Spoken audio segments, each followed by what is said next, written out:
Lord have mercy. Why have I been trying to do my hair since 9:30 this morning? And now it's 11:30? Because I've been looking for these. I've been looking for these.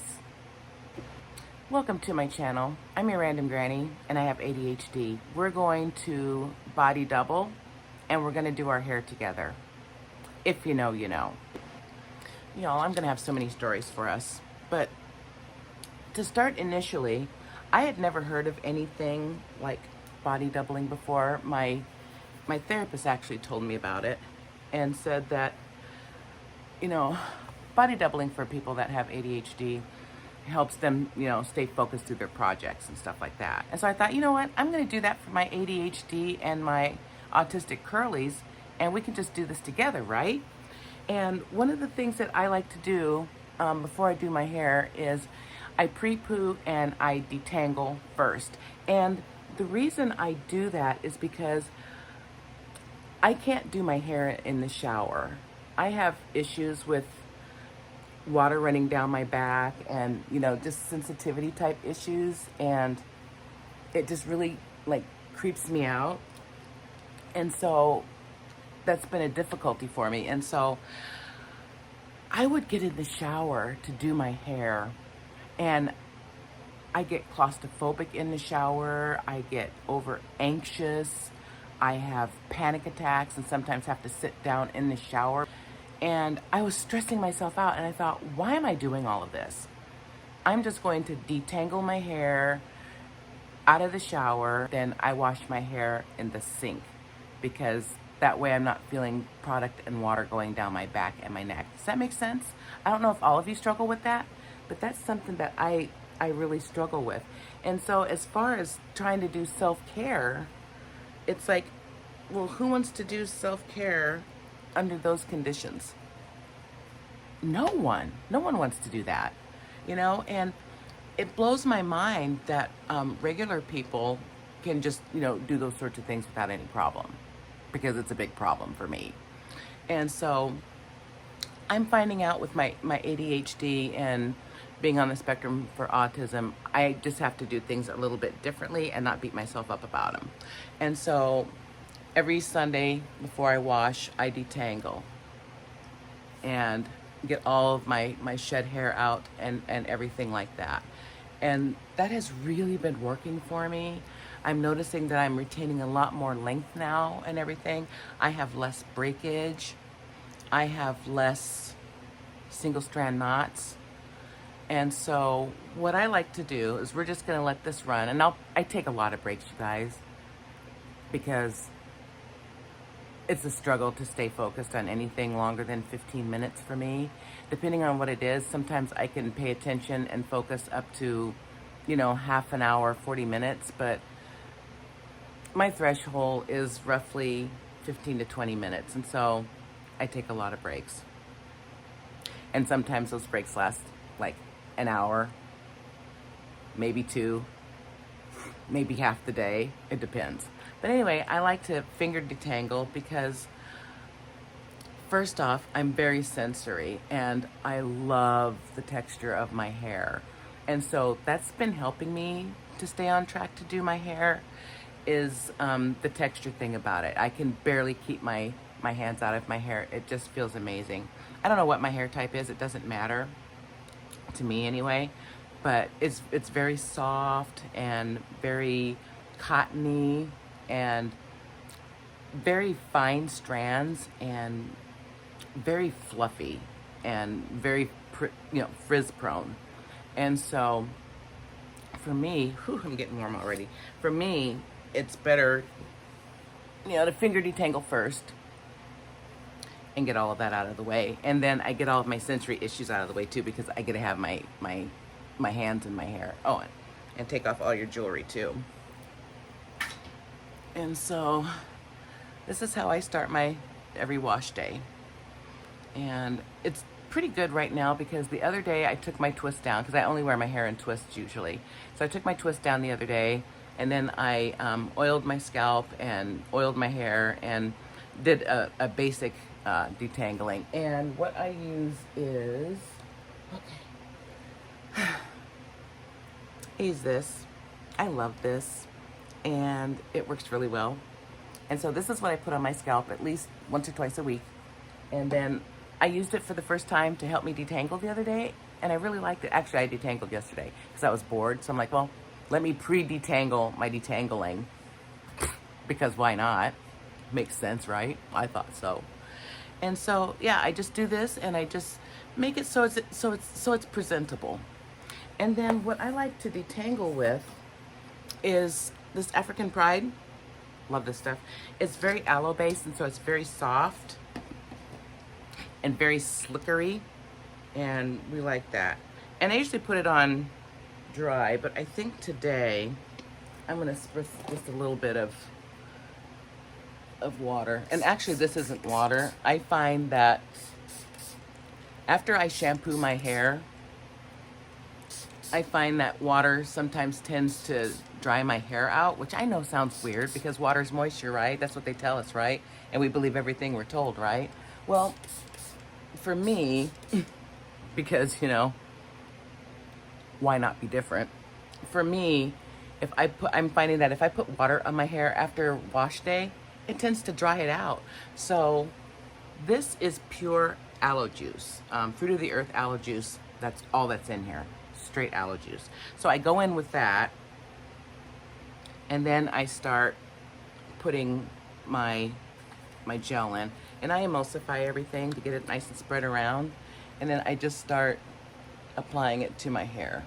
And let me tell you how cool this stuff is, because it's so slickery and it's so moisturizing that detangling your hair just becomes effortless.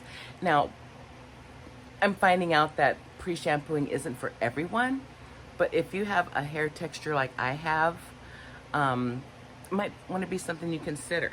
But the bottom line is, you guys, though, my curlies, is doing this before you wash your hair saves you so much time. Because if you get it under the water, for me, I would get under the water and my hair would get even more tangled, and then I'm trying to get the tangles out while I'm trying to get my hair wet. It's taking twice as long for my hair to get wet because there's so many tangles.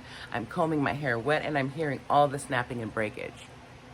I was still getting growth, but I was only growing like maybe 1/4 of an inch a month, maybe almost 1/2 inch a month. And since I've started doing this new process, I'm growing a consistent around 3/4 of an inch a month, and some months I actually get a whole inch. So yeah, I'm gonna take that extra step. I'm this granny that's trying to, I want to grow my hair out and have it long. I've never had long hair. I'm that old school mindset. Everybody I knew growing up, everybody either wore wigs or had a relaxer, or they had a perm, curly perm. I knew absolutely no one that wore their natural hair all of my growing up. But for the most part, I know absolutely nothing about natural hair. Okay, hang on, you guys. I'm looking at myself in my camera so I can see what I'm doing. But see how easy that is to get that comb through your hair when you pre-detangle first. I mean, it's just such a win-win, you guys. I can't even say enough how it just saves so much time. And then so I initially comb through first, and then we're gonna brush through to get out any shed hair. And just like that, 1/4 of my head is done, because I do my hair in 4 sections typically when I'm detangling. And so once it's done and I'm able to get my brush through, I've got a knot in there somewhere that I can't find. So many of us black women think we can't grow hair, and what the problem is our hair grows out of our scalp just like every other, person, on the planet. But what happens is we don't know how to retain our length. And so your hair keeps growing from the scalp, and then it keeps breaking off. See, and then now let's talk about ADHD and autism. at this point, because now I'm running into a sensory issue. I'm like, there's a knot in there somewhere. So now I have to find it and eradicate it. And, depending on, what your family dynamics is, they might be saying, because we struggle with self-care anyway, right? And they might be saying, why is it taking you so long to do your hair? And, why are you breaking it up into so many sections? And why don't you just sit down and just get it done and get it over with? And it's like, yeah, that works for people that have neurotypical brains, but that doesn't work for us because we have sensory issues and we have issues where, we're focusing in on certain things or a noise or a sound that's distracting us or it grates on our nerves, all those little tiny things that we typically don't share because people judge us and they're like, I don't understand, just do the thing. And it's like, yeah, well, you know what? We can't just do the thing, so get off our asses, right? And so I still have a tangle in there somewhere. See, this is a sensory issue. It's driving me crazy and I don't want to snap through it. I'm trying to grow my hair. 64-year-old granny, I'm trying to grow my hair to my waist. Isn't that crazy? But you know what? You got to have goals. Where is it? I can't do this. It's in here somewhere. See, you guys, this is what gets me tripped up. And then I'll be frustrated, and then, is this it? And then I'll want to, and then I'll want to take a break because I've frustrated myself. That's why I wanted to do this body doubling with you ADHDers and you autistic curlies, because nobody really understands our uniqueness. I'll just leave it at that, because we just do everything just so different from neurotypicals. And and the funny thing about that is I wondered my whole life, I'm like, why can't I be normal like that? Why does everything seem like it just comes so easy for them? And, so hard for me. And now that I know I have ADHD and realize that, my whole life I was chasing normal and I don't have a neurotypical brain. I don't have that, whatever they call normal functioning brain. I freaking hate that because, maybe our brains are the normal brains and, you guys just decided that it was too much work or something. And so, why bother with us? And so you threw us over in this category because, we love to put people in categories, right? And we put them in categories so then we can grade them. Well, you're a neurodivergent person. Well, we're going to grade you a D minus. And us neurotypicals, we're going to be up in the AB range. And, what that all means. See, and this is why I don't wear my hair out, because when I wear my hair out, it just gets so, my hair is so fine. It just gets so tangled and I got it, yes. And it's got so many single strand knots in it that, I just have to, do the best I can. And then when I'm finally done with it, I hurry up and I twist it before it knots back up again, because that's what my hair does. It's just awful. And then I just make sure that the ends stay detangled as well. And okay. First quarter done. And then we're just gonna rinse and repeat. But guess what? I need a break, so I'm gonna go take a break and I will be back. I'm back. So that wasn't too bad. I was only gone for 45 minutes and finished watching one of my shows. So we're back and ready for the second quarter, so to speak. And we got third and fourth quarter over there somewhere. So anyway, I started trying to finger detangle because I just found out last year that I was neurodivergent, that I had ADHD. My therapist actually had been trying to get me to be tested for ADHD for, I don't know, 4 years, and I was like, I don't have ADHD. You know, everybody else is the problem. I don't have a problem. It's not me.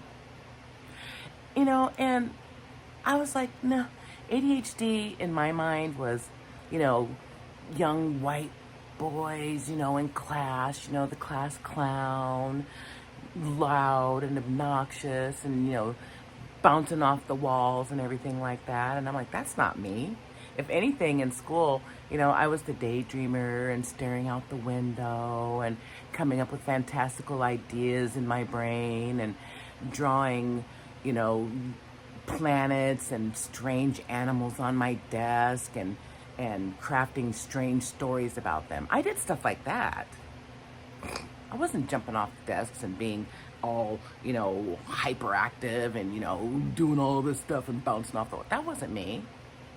I was more, you know, reflective, and I was more a people watcher and those sorts of things. I was more a person that stood back and, you know, assessed the situation to try to figure out how I fit in and how I needed to respond in certain situations, because I was very socially awkward, you know, and wasn't quite sure how to behave in social situations or what to say. And, you know, I was really horrible at reading social cues and, you know, keeping up with, you know, what was going on. And so I typically just became, you know, the wallflower.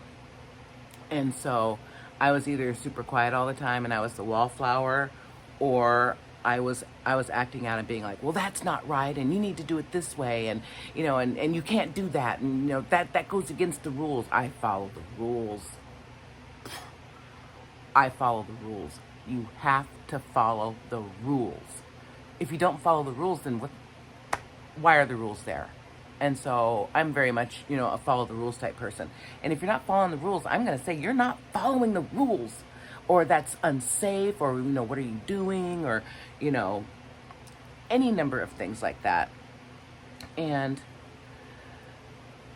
I just never saw myself as a person, you know, that had ADHD, you know, or anything like that. And you know, what's really funny about that is when I was in, here we go again.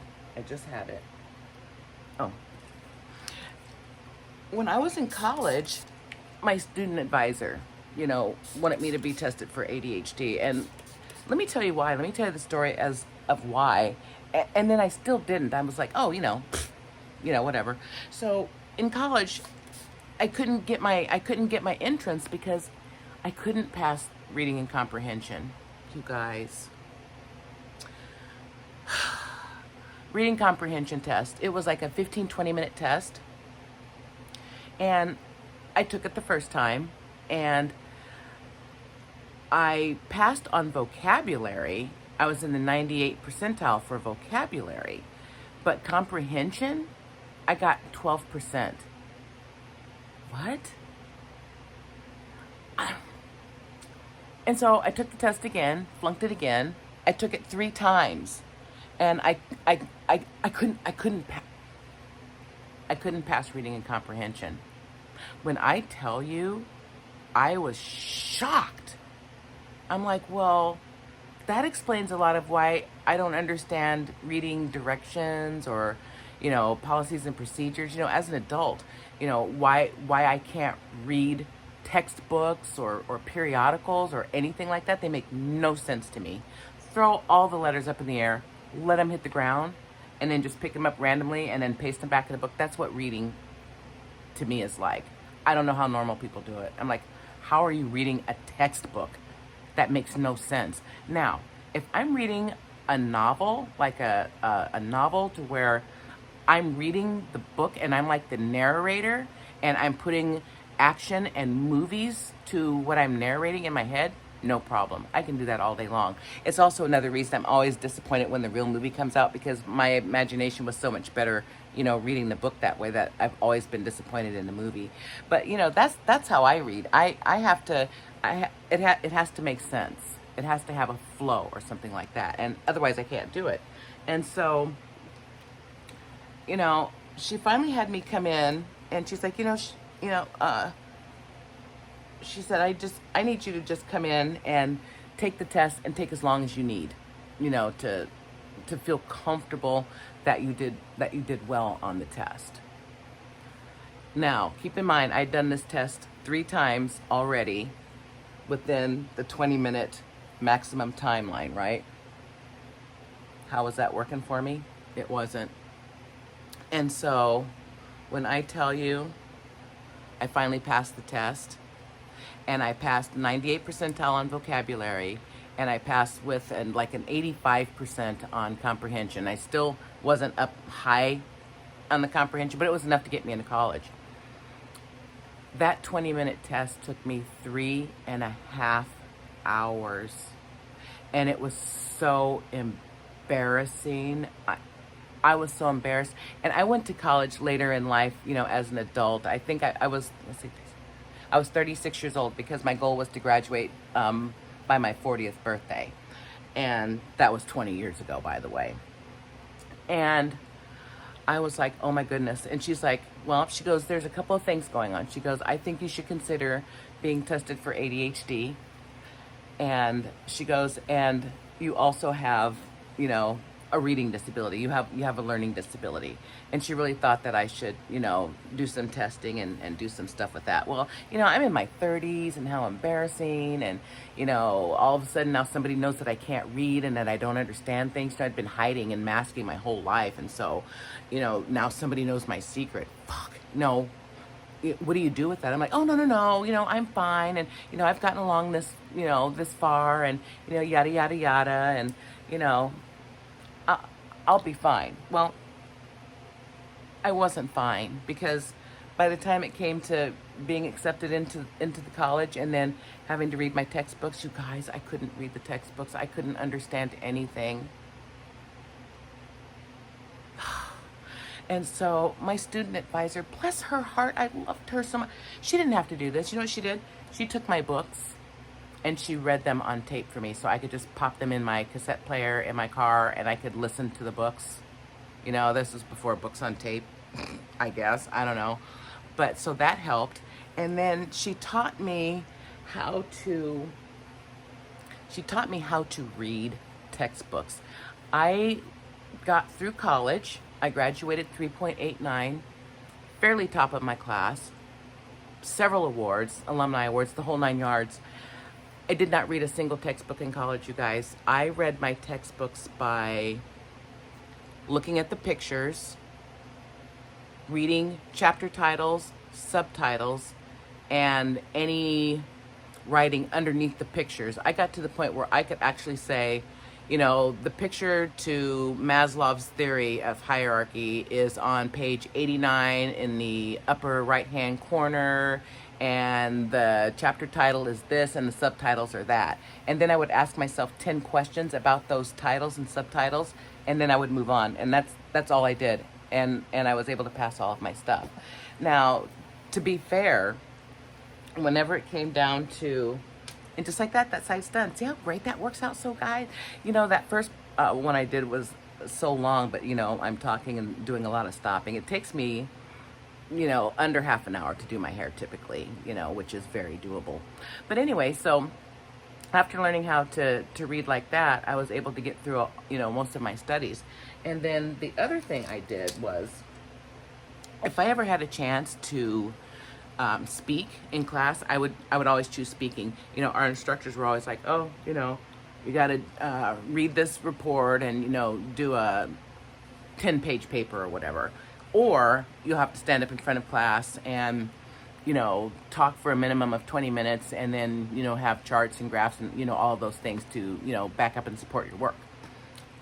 I chose speaking every single time, and every single time I nailed it. Every time I would get up and speak, I always got an A or an A+, always. I love speaking in front of people. Doesn't bother me at all. Win-win for me, right? And so that's how I got through college, because I couldn't read. And I guess I'm telling you guys all of this because those of us that are neurodivergent, we're so unique in what we do and how we respond to the world. And I love that about us. I really do.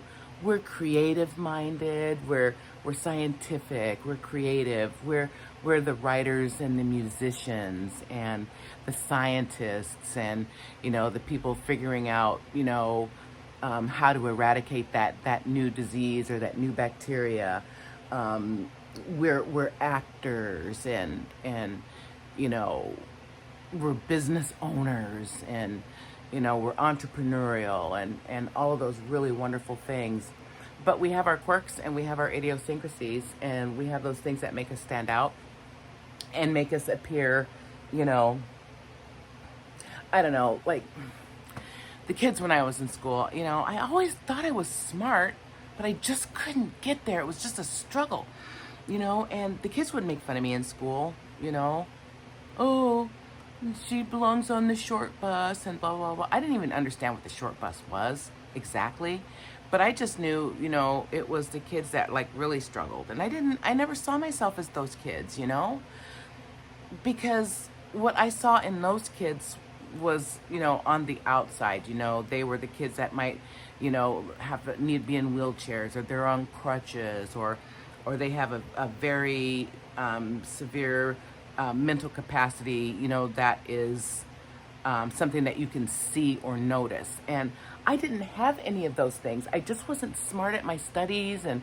the kids would get mad at me because they'd be like, oh my God, here she comes. She's going to ask 50 million questions about things that just don't matter. And it's like, but it does matter. I mean, for me to be able to understand the information you're giving me, I need to ask questions and I need answers that tell me why it's that way, because it has to be logical. It has to make sense, because in my mind, if it's logical, then it's easier for me to set that logic in my mind to create a routine around it. You know what I mean? Or it helps me realize how I need to come at this issue or this person or this project. I need that. And so, all this time, going through life, wondering, just why am I struggling so hard? And so I finally had to think about it, when my therapist was like, I really want you to get tested for ADHD. She goes, your depression and your anxiety is real. Yes. I have CPTSD. Yes, that's real as well. Childhood trauma and childhood abuse. Yes, all of that as well. But she was convinced that those were umbrellas over the underlying issue of ADHD and what that means. And so I finally did it. And when I tell you, I was shocked that, it came back like in the 99th percentile of ADHD and being on the spectrum for autism. And so the psychiatrist that did my ADHD assessment, told me at the time, he goes, I also feel that you're on the spectrum for autism. He goes, I don't do autism. He goes, I just do ADHD. He goes, but I really encourage you to get the autism, diagnosis done as well too. And so, of course I didn't tell my therapist that because do you tell your therapist everything? Do you have a therapist? Do sometimes you sugarcoat certain things and maybe probably shouldn't? Well, I did. So there you go. And so, I told her and she's like, oh, that's kind of what I thought and, blah, blah, blah, blah. And she goes, now we have to, move on and get you tested for autism. She's like, did he mention anything about you potentially being on the spectrum for autism? You guys, I low-key lied. And I said, no, he mentioned something about autism, but I don't think it had anything to do with me. Well, come on. I know she was looking at me like, girl, you lying and you're terrible at it. Stop doing that because I can't lie. I suck at it. And so, I went on ahead and got my assessment. And so I'm 64 years old. I found out that I had ADHD last year when I was 63. So when you talk about late diagnosed ADHD, I was very late. I'm in my 60s. I'm not one of those people that was like, oh, I was diagnosed, in my 30s, or, in my late 20s, or I'm late diagnosed and I'm, 27 years old. No, late diagnosed ADHD, 63 years old last year. I am a mother, a grandmother, and a great-grandmother. And here we are. But you know what, though? I'm not mad at it. I've always known I was different. I always knew I was, kind of quirky. And, I always thought, even though I struggled with some social issues and everything like that, I always thought that it was one of the, charming characteristics of mine, that I was, socially awkward, and all of those sorts of things. And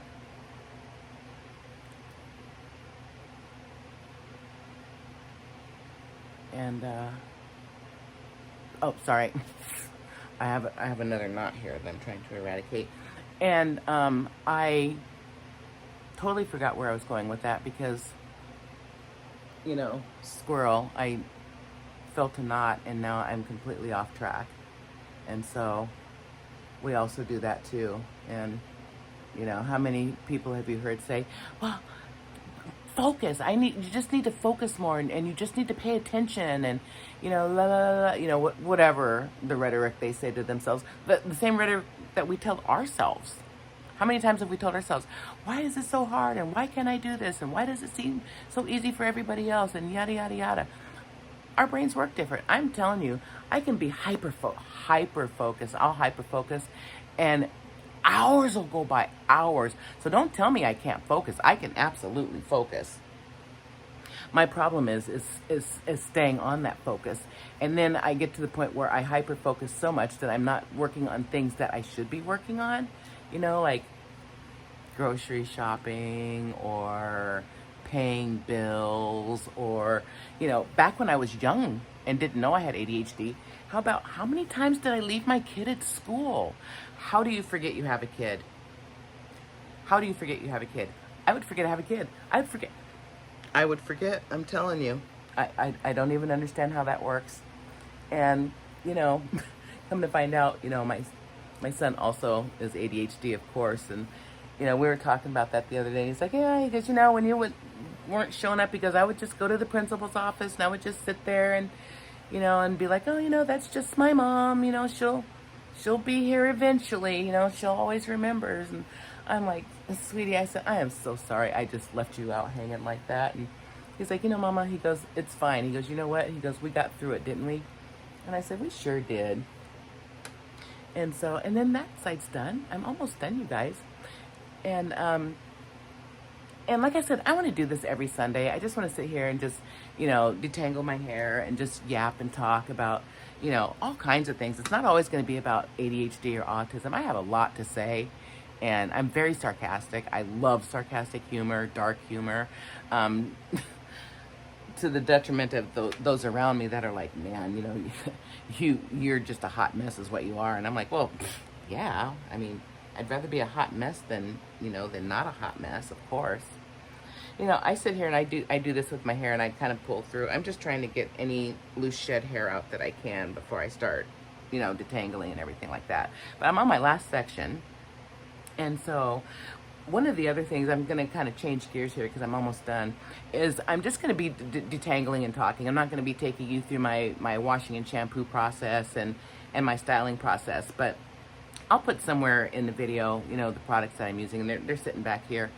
I've got such a big, huge stash, and if it ever gets to a point where you guys want me to do like a stash video, I can do one of those. But one of the things that I really want to do is, those of us with ADHD, we're super impulsive, especially when you don't know you have ADHD and you're like, why am I buying all of this shit when I have bills to pay? Like, why am I spending money on all of these clothes or furniture or anything? It doesn't matter, anything. When I've got to pay my mortgage, I've got to pay the utility bills. I would spend all my money and then I wouldn't have anything left over to pay the bills. Really? Who does that? I do that. People with ADHD do that. I don't know if it's an autistic trait. I'm just starting to learn about autism and stuff like that. Because right now for me, my autism is falling on that spectrum with the with the sensitivities and touch and just some specific things. But I'm like, oh, and then once again, I forgot what I was doing because why? I looked over here and I saw this knot. Oh my God. And so anyway, I just want to come on here and just do the detangling part and not take you through everything else. But like I was saying, if you want me to do like a video on products that I use, I could do one of those. I would love to do one on, us being so impulsive and impulsive shoppers and stuff like that, feeding that dopamine rush, because that's a thing. I would love to take you through what my first 2 years of being natural looked like. You guys, I had so much products. It's embarrassing. It's embarrassing. First off, I didn't know how to take care of my hair, so I didn't know what products I needed. There's that. And then, you guys, and I'm leaning in so close because I'm just trying to get by. I'm just trying to see. I need a mirror or something. And not only do we not know anything about our hair if, we're new going natural, but we're also neurodivergent. I have so much products. It's embarrassing. But if you want me to show it, I'll show it. And I'll show you what my first 2 years looked like while I was trying to figure out what to put in my hair. And so now, with all the damage I did, almost 3 years ago, it's probably going to take me 20 years to get through all of my stash, and I gave like half of it away. It's just absolutely ridiculous. I don't even know what happened. I have no words, and I have no excuses whatsoever other than I didn't know. I didn't know I had ADHD. I didn't know. I didn't know that all of the impulsive things I've done my whole life, including shopping, had to do with ADHD. I didn't know I have an eating disorder. I have an eating disorder because those of us with ADHD are prone to addictions. I finally quit smoking because I thought I was dying. It's the only reason I quit smoking. And then I read a book that helped me quit because it was logical and it made sense, and I need logic to make things work. You know what I mean? And I'm sitting here and I'm like, and I told my doctor, my primary care physician, when he told me about that I have an eating disorder, I'm like, what are you talking about? I said, I've been overweight my whole life. He goes, yeah, you've had ADHD your whole life. Well, hell. Guess I can't argue with that, now can I? Yeah.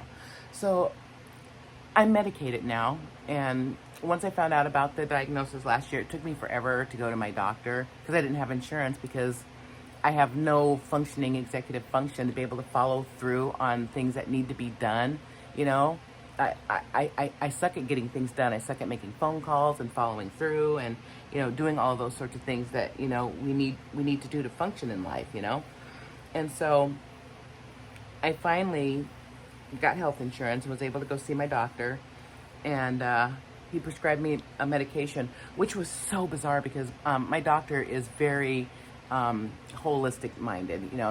He does like pharmaceuticals as a last resort because he always wants to find, natural ways of doing things, which I really appreciate because that's the way I roll.